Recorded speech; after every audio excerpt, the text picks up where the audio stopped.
ജോലിക്കൊന്നും പോയില്ലെങ്കിലും ഓരോ മാസവും നമ്മുടെ ശമ്പളത്തിന്റെ അതേ തുക നമ്മുടെ അക്കൗണ്ടിലേക്ക് വരുന്നുണ്ടെങ്കിൽ ഒന്ന് ചിന്തിച്ചു നോക്കിയേ. അത്തരത്തിലുള്ള ഒരു പോയിന്റിനെ നമുക്ക് ഫ്രീഡം പോയിന്റ് എന്ന് വിളിക്കാം. കാരണം നമുക്ക് ഇഷ്ടമുള്ളത് എന്ത് വേണമെങ്കിലും ചെയ്യാം, പക്ഷെ ജോലിക്കൊന്നും പോകേണ്ട ആവശ്യമില്ല. അപ്പൊ ഈ ഒരു പോയിന്റിനെയാണ് നമ്മൾ ഫ്രീഡം പോയിന്റ് എന്ന് വിളിക്കുന്നത്. അപ്പൊ ഈ ഒരു പോയിന്റ് എങ്ങനെയാ എത്തുക, അല്ലെങ്കിൽ ഈ പോയിന്റ് എത്തുന്നതിന് വേണ്ടി എത്ര പൈസ നമ്മുടെ അക്കൗണ്ടിൽ ഉണ്ടാവണം എന്നുള്ളതാണ് നമ്മൾ ഈ ഒരു വീഡിയോയിൽ കാൽക്കുലേറ്റ് ചെയ്യാൻ വേണ്ടി പോകുന്നത്. അപ്പൊ നമുക്ക് ഈ ഒരു വീഡിയോ കാണുന്നതോടുകൂടി നിങ്ങളുടെ ഫ്രീഡം നമ്പർ എത്രയാണെന്ന് കൃത്യമായിട്ട് മനസ്സിലാക്കാൻ വേണ്ടി പറ്റും. അപ്പോൾ എന്താണ് നിങ്ങളുടെ ഫ്രീഡം നമ്പർ എന്നാണ് ചോദ്യം. അപ്പൊ ഈ ഒരു ഫ്രീഡം നമ്പർ കണ്ടുപിടിക്കുന്ന പരിപാടിയാണ് നമ്മൾ അടുത്തായിട്ട് ചെയ്യാൻ വേണ്ടി പോകുന്നത്. അപ്പോൾ ഈ ഒരു ഫ്രീഡം എന്ന് പറയുന്നത്, ഞാൻ പറഞ്ഞു ശമ്പളം കൃത്യമായിട്ട് അക്കൗണ്ടിലേക്ക് വരുന്നതാണ് ജോലിക്കൊന്നും പോയില്ലെങ്കിൽ എന്നുള്ളത്. അതൊരു വേഗമായിട്ടുള്ള കാര്യമാണ്. ഫ്രീഡം എന്ന് പറയുന്നത് നിങ്ങൾ ഡിഫൈൻ ചെയ്യേണ്ട കാര്യം. എന്താണ് നിങ്ങളുടെ സ്വാതന്ത്ര്യം എന്ന് പറഞ്ഞു കഴിഞ്ഞാൽ, ഉദാഹരണത്തിന് പല ആൾക്കാരുടെയും സ്വാതന്ത്ര്യം ഇല്ലാത്തത് എല്ലാ ദിവസവും രാവിലെ എണീച്ച് ജോലിക്ക് പോകേണ്ടതുകൊണ്ടാണ്. വൈകുന്നേരം രാത്രി ആകുമ്പോൾ തിരിച്ചു വരും, പിന്നെ ഭക്ഷണമൊക്കെ കഴിച്ച് കുടുംബത്തിനോട് കുറച്ച് സമയം ചെലവഴിച്ച് കിടന്നുറങ്ങും. ഇങ്ങനെ എല്ലാ ദിവസവും ഒരു വീക്കെൻഡിൽ ഒരു ദിവസം 2 ദിവസമൊക്കെ അവധി കിട്ടും.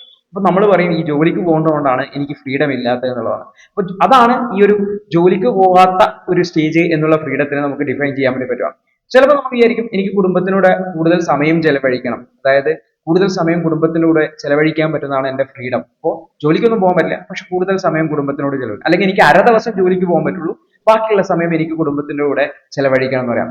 ചില ആൾക്കാർ പറയും എനിക്ക് ചിത്രം വരക്കാൻ ഇഷ്ടം, അല്ലെങ്കിൽ എനിക്ക് ക്ലേ മോഡലിംഗ് ആണ് ഇഷ്ടം, അല്ലെങ്കിൽ എനിക്ക് പത്രത്തിൽ വർക്ക് ചെയ്യാനാണ് ഇഷ്ടം. അപ്പൊ അത്തരത്തിലുള്ള താല്പര്യമുള്ള മേഖല, അല്ലെങ്കിൽ എൻ്റെ ഒരു ആർട്ടിസ്റ്റിക് എബിലിറ്റീസ് ഒക്കെ ഡെവലപ്പ് ചെയ്ത് ആ ഒരു മേഖലയിൽ വർക്ക് ചെയ്യാനുള്ള ആ ഒരു സ്വാതന്ത്ര്യത്തെ അതിലൂടെ മുന്നോട്ട് പോകും. അതിൽ നിന്നുള്ള വരുമാനം കിട്ടുന്നതൊക്കെ കുറവായിരിക്കും, പക്ഷെ ആ ഒരു മേഖലയിൽ വർക്ക് ചെയ്യാനും അതിൽ നിന്നുള്ള ചെറിയ വരുമാനമാണെങ്കിലും അത് വെച്ചിട്ട് മുന്നോട്ട് പോകാനും പറ്റുക. അങ്ങനെ പറ്റണം എന്നുണ്ടെങ്കിൽ നമ്മുടെ ചെലവുകളൊക്കെ മീറ്റ് ചെയ്യാൻ പറ്റുന്ന മറ്റൊരു വരുമാനം സൈഡിലേക്കൂടെ വരണം, അല്ലേ?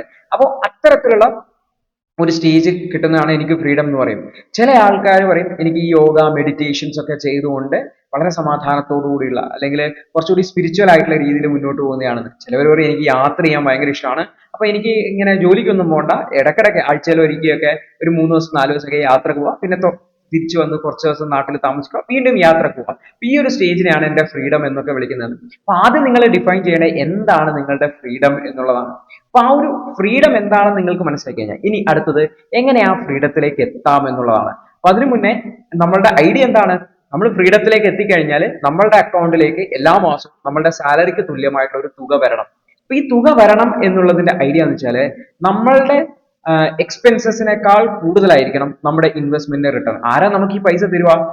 വേറെ ആരും തരാൻ പോകുന്നില്ല. നമ്മൾ തന്നെ ഇൻവെസ്റ്റ് ചെയ്തിട്ടുള്ള പൈസ എന്നുള്ള ഒരു റിട്ടേൺ വെച്ചിട്ട് വേണം നമുക്ക് ഈ ഒരു എക്സ്പെൻസസ് ഒക്കെ മീറ്റ് ചെയ്യാൻ വേണ്ടിയിട്ട്. അപ്പോൾ അതിന്റെ ഒരു സിമ്പിൾ ഐഡിയ പോയിന്റ് എന്ന് വെച്ചാൽ, നമ്മൾ ജോലി ചെയ്യുന്ന സമയത്ത് നമ്മൾ ഇൻവെസ്റ്റ് ചെയ്യുന്നു. ഈ ഇൻവെസ്റ്റ് ചെയ്യുന്ന തുക നമുക്കൊരു റിട്ടേൺ ഓരോ വർഷവും നമ്മൾ ബാങ്കിൽ ഇട്ട് കഴിഞ്ഞാൽ FD കിട്ടുന്ന പോലെ, ഫിക്സഡ് ഡെപ്പോസിറ്റ് ഇട്ട് കഴിഞ്ഞാൽ ഇൻട്രസ്റ്റ് കിട്ടുന്ന പോലെ ഈ ഒരു ഇൻവെസ്റ്റ്മെന്റിൽ നിന്ന് ഒരു റിട്ടേൺ കിട്ടുന്നുണ്ട്. ആ ഒരു റിട്ടേൺ വെച്ചിട്ട് വേണം നമ്മൾ ജീവിക്കാനായിട്ടുള്ളത് എന്നുള്ളതാണ്. അതായത് സാലറിനെ ഡിപ്പെൻഡ് ചെയ്യാതെ നമുക്ക് മുന്നോട്ട് പോകാം എന്നുള്ളതാണ്. അപ്പൊ ഇത് പല രീതിയിലാവാം. നമുക്കിപ്പം ഡയറക്റ്റ് സ്റ്റോക്കിലൊക്കെയാണ് ഇൻവെസ്റ്റ് ചെയ്താൽ ഡിവിഡൻഡുകൾ കിട്ടും, അല്ലെങ്കിൽ നമ്മൾ ബാങ്കിൽ FD ഒക്കെയാണ് ഈ തുക ഇട്ടിരുന്നെങ്കിൽ നമുക്ക് ഇൻട്രസ്റ്റ് കിട്ടും, അല്ലെങ്കിൽ നമ്മൾ മ്യൂച്വൽ ഫണ്ടിലൊക്കെയാണ് ഇൻവെസ്റ്റ് ചെയ്യുന്നതെങ്കിൽ അതിന്റെ ക്യാപിറ്റൽ ഗെയിൻസ് ഒക്കെ കിട്ടും, അല്ലെങ്കിൽ നിങ്ങൾ ഒരു വീട് വാങ്ങി അത് വാടക കൊടുക്കുകയാണ്, ആ വാടക വരുമാനമാണ് നിങ്ങൾ ഇങ്ങനെ എക്സ്പെക്ട് ചെയ്യുന്നതെങ്കിൽ അതിന് നമുക്ക് റെന്റൽ ഇൻകം എന്നൊക്കെ പറയാൻ വേണ്ടി പറ്റും. അപ്പൊ ഈ ഒരു ഇൻവെസ്റ്റ്മെന്റ് പല തരത്തിലാവാം. ഓക്കെ, അപ്പൊ നമുക്ക് കിട്ടേണ്ട രീതി എങ്ങനെയാണെന്ന് നോക്കാം. അപ്പൊ നിങ്ങൾ ഇത് ചെയ്യാൻ വേണ്ടിയിട്ട് വളരെ സിമ്പിൾ ആയിട്ട് ചെയ്യണമെന്ന് വെച്ചാൽ, നിങ്ങളുടെ ഒരു വർഷത്തെ നിങ്ങളുടെ ചെലവ് എത്രയാണ് എന്നുള്ളത്, ആനുവൽ എക്സ്പെൻസ് എത്രയാണെന്ന് നോക്കുക. എന്നിട്ട് അതിനെ 4% കൊണ്ട് ഹരിച്ചാൽ മതി. 4% എന്ന് വെച്ചാൽ 0.04 കൊണ്ട് ഹരിച്ചാൽ മതി. അപ്പൊ കിട്ടുന്നതാണ് നിങ്ങളുടെ ഫ്രീഡം പർപ്പസ്. ഒരു കൊല്ലത്തെ മൊത്തം ചെലവ് ഹരിക്കണം 0.044, അതായത് 4% കൊണ്ട് ഹരിച്ചാൽ മതി. അപ്പൊ ഇതാണ് നിങ്ങളുടെ ഫ്രീഡം കോർപ്പസ്. അപ്പൊ നിങ്ങൾ ചിന്തിക്കും ഈ എക്സ്പെൻസസിനെ 4% കൊണ്ട് ഹരിച്ചു കഴിഞ്ഞാൽ ഫ്രീഡം കോർപ്പസ് കിട്ടും. എന്താ ഈ 4% എന്നുള്ളത്? ഈ 4% എന്ന് പറയുന്നത് ആക്ച്വലി നമ്മുടെ ഒരു എക്സ്പെക്റ്റഡ് വിഡ്രോവൽ റേറ്റ് ആണ്. അപ്പൊ നമ്മളുടെ രാജ്യത്ത്, അല്ലെങ്കിൽ നമ്മുടെ ഒരു എക്കണോമിയിൽ, ഇന്ത്യയിൽ നമുക്ക് ഒരു സ്ഥലത്ത് ഇൻവെസ്റ്റ് ചെയ്ത് കഴിഞ്ഞാൽ പല രീതിയിലാണ് അതിന്റെ ഇൻട്രസ്റ്റ് കിട്ടുക. ഉദാഹരണത്തിന് നിങ്ങളൊരു FD ആണ് എടുത്തെങ്കിൽ നിങ്ങൾക്ക് ഒരു 6% ഇൻട്രസ്റ്റ് അവർ തരും. നിങ്ങൾക്കൊരു മ്യൂച്വൽ ഫണ്ടിലൊക്കെയാണ് ഇടുന്നതെങ്കിൽ ഒരു 10-12% ഒക്കെ നിങ്ങൾക്ക് കിട്ടും. എല്ലാ വർഷവും ഒരുപോലെ കിട്ടണമെന്നൊന്നുമില്ല, പക്ഷെ ഓൺ ആൻ ആവറേജ് ലോങ് ടേമിലേക്കൊക്കെ ആണെങ്കിൽ ഒരു 10-12% വെച്ചിട്ടൊക്കെ കിട്ടും. അപ്പൊ നമുക്ക് ഇതിന്റെ ഒരു മിഡിൽ പിടിക്കാം. ഫുള്ളായിട്ട് FD ഇടുന്നില്ല, ഫുള്ളായിട്ട് മ്യൂച്വൽ ഫണ്ടിൽ ഇടുന്നില്ല. അപ്പൊ ഇതിന്റെ ഒരു മിഡിലായിട്ട് ഒരു 8% റിട്ടേൺ കിട്ടും എന്ന് നമുക്ക് വിചാരിക്കാം. അതായത് നിങ്ങളുടെ പൈസയുടെ 8% ഓരോ വർഷവും നിങ്ങൾക്ക് ഇൻട്രസ്റ്റ് ആയിട്ട് കിട്ടും. അപ്പൊ ഈ 8% വേണമെങ്കിൽ എടുത്ത് നമുക്ക് ചെലവഴിക്കാം അല്ലെ. പക്ഷെ എന്താ സംഭവിക്കുക, 8% എടുത്ത് ചെലവഴിച്ചു കഴിഞ്ഞാല് നമ്മളുടെ പൈസ മെല്ലെ മെല്ലെ മെല്ലെ തീർന്നു പോകും. അതുകൊണ്ട് നമുക്ക് ഈ 8% ഉപയോഗിക്കേണ്ട, അതിന്റെ പകുതി മാത്രമേ ഉപയോഗിക്കാൻ പറ്റുള്ളൂ. അപ്പൊ നമ്മൾ ഇതിനെ സേഫ് വിഡ്രോവൽ റേറ്റ് എന്ന് പറയാം. ഈ ഒരു സേഫ് വിഡ്രോവൽ റേറ്റ് നമുക്കൊരു 4% ഉപയോഗിക്കാം. ചില ആൾക്കാർ പറയും ഇത് 3% കണക്ക് കൂട്ടണമെന്ന്, ചില ആൾക്കാർ പറയും അത് 4 ആയാലും കുഴപ്പമില്ല. നമുക്കിവിടെ ഒരു 4% എന്നെടുക്കാം. കാരണം നമുക്കൊരു 8% റിട്ടേൺ കിട്ടുക എന്ന് പറയുന്നത് ഇന്ത്യയിൽ നമുക്ക് പ്രാക്ടിക്കലി വളരെ പോസിബിൾ ആയിട്ടുള്ള ഒരു കേസാണ്. അപ്പോൾ 4% എന്ന് എടുക്കാം. അപ്പോൾ നമ്മുടെ വിഡ്രോവൽ റേറ്റ് 4%ആണ്. അപ്പൊ ഈ വിഡ്രോവൽ റേറ്റിനെയാണ് നമ്മൾ നമ്മുടെ എക്സ്പെൻസസ് കൊണ്ട് ഹരിക്കുന്നതായിട്ടുള്ളത്. ഓക്കെ, ഇനി നമുക്ക് നോക്കാം, ഇത് നമുക്ക് പ്രാക്ടിക്കലി ഒന്ന് കാൽക്കുലേറ്റ് ചെയ്തേക്കാം ഒരാളുടെ എക്സാമ്പിൾ എടുത്തിട്ട്. ഉദാഹരണത്തിന് എന്റെ ഒരു ചെലവ്, എന്റെ ഒരു മന്ത്ലി ചെലവ് എന്ന് പറഞ്ഞാൽ 50,000 രൂപയാണെന്ന് വെച്ചോ. എന്റെ സാലറി അതിനെക്കാട്ടും കൂടുതലായിരിക്കും, പക്ഷെ എന്റെ മൊത്തം ചെലവ്, എന്റെ ജീവിത ചെലവെല്ലാം കൂട്ടി ഒരു 50,000 രൂപയാണ്. അപ്പൊ ഒരു കൊല്ലത്തേക്ക് എത്ര ചെലവായി? ഇതിനെ 12 ഗുണിച്ചാൽ മതി അല്ലെ. 50,000 ഗുണിക്കണം 12, അതെത്രയാ? 6 ലക്ഷം രൂപ വരും. അപ്പൊ 6 ലക്ഷം രൂപയാണ് എന്റെ ഒരു വർഷത്തെ മൊത്തം ചെലവ്. അതായത് 6 ലക്ഷം രൂപ എന്റെ കയ്യിൽ ഉണ്ട് എന്നുണ്ടെങ്കിൽ, എന്റെ കയ്യിൽ റെഡി ആയിട്ടുണ്ടെങ്കിൽ ഒരു കൊല്ലം എനിക്ക് വേറെ വരുമാനമൊന്നും ഇല്ലാതെ ജീവിക്കാൻ വേണ്ടി പറ്റും. കാരണം ഈ 6 ലക്ഷം രൂപയിൽ എന്റെ 12 മാസത്തെ ചെലവുകളെല്ലാം കവറപ്പ് ആവുന്നുള്ളതല്ലേ. അപ്പൊ 6 ലക്ഷം ഹരിക്കണം ഈ 4%. 4% എന്ന് പറഞ്ഞാൽ 4/100 എന്നുള്ളതാണ്. നിങ്ങൾ കാൽക്കുലേറ്റർ എടുക്കുവാണെങ്കിൽ 6 ഹരിക്കണം 0.04 എന്ന് ടൈപ്പ് ചെയ്താൽ മതി. അപ്പൊ എന്താ കിട്ടുന്നത്? അന്നേരം നിങ്ങൾക്ക് കിട്ടുക 150 എന്നായിരിക്കും കിട്ടുക. 150 ലക്ഷം എന്നായിരിക്കും കിട്ടുക. 150 ലക്ഷം എന്ന് പറഞ്ഞാൽ 1.5 കോടി രൂപയാണ്. ഇനി നിങ്ങളുടെ മന്ത്ലി എക്സ്പെൻസ് ഒരു 30,000 രൂപയാണെങ്കിൽ 30,000 ഗുണിക്കണം 12, അതായത് 3,60,000 രൂപയായിരിക്കും. അപ്പൊ 3.6 ലക്ഷം ഹരിക്കണം 0.04 ചെയ്താൽ മതി. അപ്പൊ നിങ്ങൾക്ക് ലക്ഷത്തിലായിരിക്കും കിട്ടുക. ആ ലക്ഷത്തിൽ കിട്ടുന്നതിന് നിങ്ങൾക്ക് കോടിയിൽ പറയാം. അപ്പൊ നിങ്ങളിപ്പോ ചെയ്യുക, അയ്യോ 50,000 രൂപ മാസം കിട്ടണമെങ്കിൽ എന്റെ കയ്യിൽ 1.5 കോടി രൂപ വേണമല്ലേ എന്ന്. വേണം, കാരണം നമുക്ക് കിട്ടുന്നത് നമ്മുടെ ഫ്രീഡം ആണ് കിട്ടുന്നത്. ഫ്രീഡത്തിന്റെ കോസ്റ്റ് ആണ് 1.5 ലക്ഷം 1.5 കോടി എന്ന് പറയുന്നത്. ഓർത്തു വെക്കേണ്ട കാര്യം, അയ്യോ ഞാനിപ്പം ജോലി ചെയ്യാൻ തുടങ്ങിയതേ, എനിക്ക് എങ്ങനെയാ ഫ്രീഡം കിട്ടുക എന്നുള്ളത്. അങ്ങനെ ഫ്രീഡം കിട്ടണമെന്നുണ്ടെങ്കിൽ നിങ്ങൾക്ക് വേണ്ടി ആരെങ്കിലും 1.5 കോടി രൂപ ഉണ്ടാക്കി വെച്ചിട്ടുണ്ടാവും. നിങ്ങളുടെ പാരന്റ്സോ അല്ലെങ്കിൽ നിങ്ങളുടെ മറ്റാരെങ്കിലും 1.5 കോടി രൂപ ഉണ്ടാക്കി വെച്ചിട്ടുണ്ട്. ഭൂരിഭാഗം ആൾക്കാരുടെ കേസിൽ അങ്ങനത്തെ ഒരു സംഭവം ഉണ്ടാവില്ല. നമ്മൾ തന്നെ ഉണ്ടാക്കേണ്ടി വരും നമ്മുടെ ഫ്രീഡം. അപ്പൊ എന്താ ചെയ്യേണ്ടത്? ഇതിന് വേണ്ടിയിട്ട് ഇൻവെസ്റ്റ് ചെയ്യുക എന്നുള്ളതാണ്. അപ്പോൾ നമ്മൾ ഒരു ഇൻവെസ്റ്റ്മെന്റ് കാൽക്കുലേറ്റർ എടുത്തിട്ട് ഈ 1.5 കോടി രൂപ, ഇപ്പൊ എനിക്ക് 40 വയസ്സിലാണ് ഫ്രീഡം അച്ചീവ് ചെയ്യേണ്ടതെന്ന് വിചാരിച്ചോ. അപ്പൊ നിങ്ങൾ വിചാരിക്കും അയ്യോ ഇനി 15 കൊല്ലം വർക്ക് ചെയ്യണമെന്ന്. ഇത്രയും കോപ്പേഴ്സ് ഒക്കെ ബിൽഡ് ചെയ്യണമെങ്കിൽ നമ്മൾ 15 കൊല്ലം വർക്ക് ചെയ്യേണ്ടി വരും. നിങ്ങൾക്ക് എത്ര രൂപ ഇൻവെസ്റ്റ് ചെയ്യാൻ വേണ്ടി പറ്റും എന്നുള്ളതനുസരിച്ച്. അപ്പോൾ നിങ്ങൾക്ക് വേഗം ഫ്രീഡം വേണമെന്നുണ്ടെങ്കിൽ കൂടുതൽ തുക ഇൻവെസ്റ്റ് ചെയ്താൽ മതി.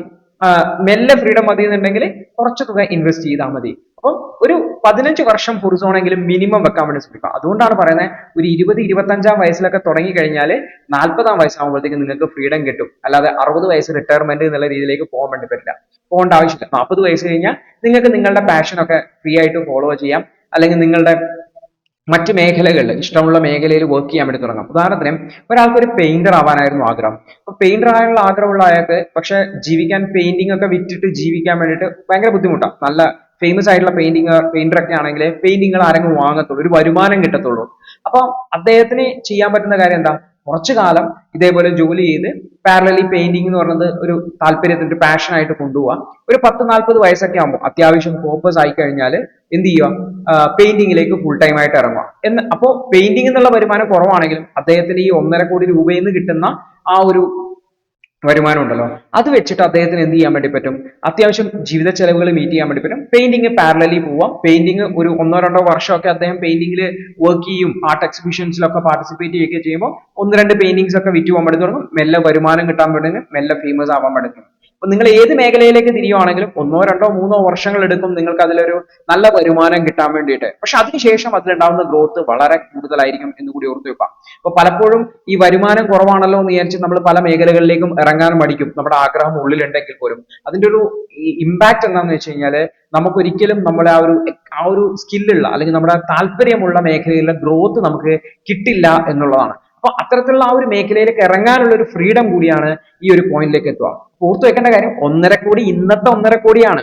നിങ്ങൾ ഫ്രീഡം അച്ചീവ് ചെയ്യുന്നത് 15 കൊല്ലം കഴിഞ്ഞിട്ടാണെങ്കിൽ 15 കൊല്ലം കഴിഞ്ഞിട്ട് 1.5 കോടി മതിയാവില്ല. അതിന് വേറൊരു സംഭവമുണ്ട്. അതായത് ഒരു 1.5 കോടി രൂപയാണ് ഇന്ന് നമ്മുടെ ഫ്രീഡം പോയിന്റ്. പക്ഷെ നിങ്ങൾ അതൊരു 10 വർഷം കഴിഞ്ഞിട്ടാണ് അച്ചീവ് ചെയ്യാൻ ഉദ്ദേശിക്കുന്നതെങ്കിൽ നിങ്ങളുടെ ഫ്രീഡം പോയിന്റ് 10 വർഷം കഴിഞ്ഞിട്ടുള്ളത് 2.68 കോടിയായിട്ട് മാറും. ഓക്കെ, ഇതിനെയാണ് ഇൻഫ്ലേഷൻ എന്ന് പറയുന്നത്. ഓരോ വർഷം കൂടുമ്പോൾ സാധനങ്ങളുടെ വില കൂടുന്നുണ്ട്, നിങ്ങളുടെ ചെലവുകളും കൂടും. അപ്പൊ ഈ ഇൻഫ്ലേറ്റഡ് ആയിട്ടുള്ള ഒരു ഗോളിന് വേണ്ടിയായിരിക്കണം നമ്മൾ ഇൻവെസ്റ്റ്മെന്റ് ചെയ്യേണ്ടതായിട്ടുള്ളത്. എന്താ ഇൻഫ്ലേഷൻ എന്ന് പറഞ്ഞാൽ നമ്മൾ പണച്ചുരുക്കം എന്നൊക്കെ പറയാം, അല്ലെങ്കിൽ പണത്തിന്റെ മൂല്യത്തിൽ ഉണ്ടാവുന്ന കുറവ്, അല്ലെങ്കിൽ സാധനങ്ങളുടെ വില കൂടുന്നതാണ് ഇൻഫ്ലേഷൻ എന്നൊക്കെ പറയാം. അപ്പോൾ ഈ 1.5 കോടി രൂപ 2.68 കോടിയാവും. അപ്പൊ നിങ്ങൾ ഇപ്പൊ കണ്ടെത്തിയിട്ടുള്ള 30-ാം വയസ്സിൽ നിങ്ങളുടെ അല്ലെങ്കിൽ നിങ്ങളുടെ ഇന്നത്തെ എക്സ്പെൻസസിനെ നമ്മൾ എന്ത് ചെയ്യേണ്ടതായിട്ട് ഇൻഫ്ലേറ്റഡ് ആയിട്ട് നോക്കേണ്ടി വരും. എത്ര വയസ്സിലാണ് നമുക്ക് വേണ്ടതെന്ന് അതെങ്ങനെ നോക്കാം എന്നുള്ളത്, അതിനെയാണ് നമ്മൾ ഫ്യൂച്ചർ കോർപ്പസ് എന്ന് വിളിക്കുന്നത്. ഫ്യൂച്ചർ കോർപ്പസ് എന്ന് പറഞ്ഞു കഴിഞ്ഞാൽ ഇന്നത്തെ കോർപ്പസ് എത്രയാണോ ഗുണിക്കണം 1 + ഇൻഫ്ലേഷൻ റേറ്റ് അതിന്റെ പവർ ആയിട്ട് എത്ര വർഷമുണ്ട് എന്നുള്ളതാണ്. അപ്പൊ നമ്മുടെ ഇന്നത്തെ കേസിൽ എത്രയാ 1.5 കോടി രൂപയാണ് കറന്റ് കോർപ്പസ് എന്ന് പറയുന്നത്. അപ്പൊ കറന്റ് കോർപ്പസ് 1.5 കോടി ഗുണിക്കണം ബ്രാക്കറ്റിനുള്ളിൽ 1 കൂട്ടണം ഇൻഫ്ലേഷൻ. ഇൻഫ്ലേഷൻ എന്ന് പറഞ്ഞാൽ ഒരു നോർമൽ ഇൻഫ്ലേഷൻ എന്ന് പറഞ്ഞു കഴിഞ്ഞാൽ 6% അപ്പൊ അവിടെ 0.06 എന്ന് ചേർത്താൽ മതി. ഇനി നിങ്ങൾക്ക് തോന്നുവാണ് അയ്യോ എന്റെ എക്സ്പെൻസ് 6%-ലല്ല 10% വെച്ച് കൂടുവാണ്, അപ്പൊ 1 + 10%, 10%-ത്തിന് 0.10 എന്ന് എഴുതാം. അപ്പൊ 1.1 എന്നാണ് വരിക, 1 + 0.10. അപ്പൊ നോർമലി ഇവിടെ ഏറ്റവും സിമ്പിൾ ആയിട്ടുള്ളത് നമ്മളൊരു ഏകദേശ കണക്കാണല്ലോ നോക്കുന്നത്. അപ്പൊ അതിന് വേണ്ടിയിട്ട് നിങ്ങൾ ഒരു 6% എന്ന് എടുത്താൽ മതി. കാരണം നിങ്ങളിത് കൃത്യമായിട്ട് പ്ലാൻ ചെയ്ത് എക്സിക്യൂട്ട് ചെയ്ത് മുന്നോട്ട് പോവുകയാണെങ്കിൽ നിങ്ങളുടെ ഒരു ലൈഫ് സ്റ്റൈൽ ഇൻഫ്ലേഷൻ ഒക്കെ ഭയങ്കര കൺട്രോൾഡ് ആയിരിക്കും. അങ്ങനെയാണെങ്കിൽ ഒരു 6% ഒക്കെ നമുക്ക് ഒരു റീസണബിൾ ആയിട്ടുള്ള ടാർഗറ്റ് ആയിട്ട് കണക്കാക്കാൻ പറ്റും. ഒരു 1 + 0.06 raise to n. Raise to n എന്ന് പറഞ്ഞു കഴിഞ്ഞാൽ എത്ര വർഷങ്ങൾ ഉണ്ട് എന്നുള്ളതാണ്. അപ്പോൾ 30-ാം വയസ്സിലാണ് പ്ലാൻ ചെയ്യുന്നത്, 40-ാം വയസ്സിലാണ് ടാർഗറ്റ് എങ്കിൽ 10 വർഷം ഉണ്ട് അല്ലെ. അപ്പൊ റേസ് ടു 10, അവിടെ ഘാതം 10 എന്ന് വേണ്ടി വരും, അല്ലെങ്കിൽ പവർ എന്ന് പറഞ്ഞിട്ട് 10 എന്ന് കൊടുക്കേണ്ടി വരും. അപ്പൊ കാൽക്കുലേറ്ററിൽ 1.5 കോടി ഗുണിക്കണം 1 + 0.06 1.06 ഘാതം പവർ 10 എന്ന് കൊടുക്കേണ്ടി വരും. ഇങ്ങനെ ചെയ്തു കഴിഞ്ഞാൽ നിങ്ങൾക്ക് 2.68 കോടി വരും. നിങ്ങളുടെ ഈ ഒരു ഇന്നത്തെ ഫ്രീഡം പോയിന്റ് വെച്ച് നിങ്ങൾക്ക് ഈ ഫ്യൂച്ചർ വാല്യൂ കണക്കാക്കാൻ പറ്റും. ഈ ഒരു ടാർഗറ്റ് 10 വർഷം കൊണ്ട് എത്താൻ വേണ്ടി എത്ര പൈസ ഇൻവെസ്റ്റ് ചെയ്യണം എന്നുള്ളതാണ് നിങ്ങൾ അടുത്തതായിട്ട് നോക്കേണ്ടത്. അത് നിങ്ങൾക്ക് ഏതെങ്കിലും ഒരു ഫ്രീഡം കാൽക്കുലേറ്റർ വെച്ച് അല്ലെങ്കിൽ ഏതെങ്കിലും ഒരു SIP കാൽക്കുലേറ്റർ വെച്ചിട്ട് വളരെ സിമ്പിൾ ആയിട്ട് കാൽക്കുലേറ്റ് ചെയ്ത് എടുക്കാവുന്നതേ ഉള്ളൂ. ഒരുപാട് കാൽക്കുലേറ്റേഴ്സ് ഓൺലൈനിൽ അവൈലബിൾ ആണ്.